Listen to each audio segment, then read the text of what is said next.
ఆచార్య NG Ranga agriculture university, SV agriculture college తిరుపతిలో black soldier fly farming ICAR ELP యూనిట్ను Acharya NG Ranga agriculture university ఉపకులపతి శారదా జయలక్ష్మీదేవి ప్రారంభించారు. Laboratory black soldier ఫ్లైని పెంచే laboratory.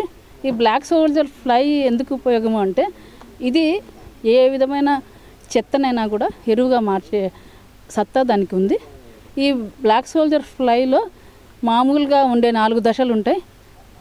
గుడ్డు దశ, లార్వా దశ, ప్యూపా దశ, అడల్ట్ సీతాకోచిలుక దశ. అందులో లార్వా దశ చాలా ఇంపార్టెంట్ది. అది ముఖ్యంగా లార్వాలో ప్రోటీన్ ఎక్కువగా ఉంటుంది కాబట్టి మనకు పౌల్ట్రీలో మంచి పోషకాహార ప్రోటీన్గా ఉపయోగపడుతుంది. ఆ తర్వాత ఫిషరీస్కి కూడా మనం దాన్ని ఉపయోగించుకోవచ్చు. ఆక్వాకల్చర్కు బాగా పనిచేస్తుంది, మంచి ప్రోటీన్ ఆహారం లాగా. ఆ తర్వాత ఈ లార్వాను ఎరువుగా కన్వర్ట్ చేసేదానికి, అంటే వ్యర్థాలను మంచి ఎరువులాగా కన్వర్ట్ చేసి దాన్ని మనం పొలంలో వాడుకోవడానికి, దానివల్ల మంచి నాణ్యమైనటువంటి దిగుబడిని సంపాదించుకోవడానికి అవకాశం ఉంటుంది.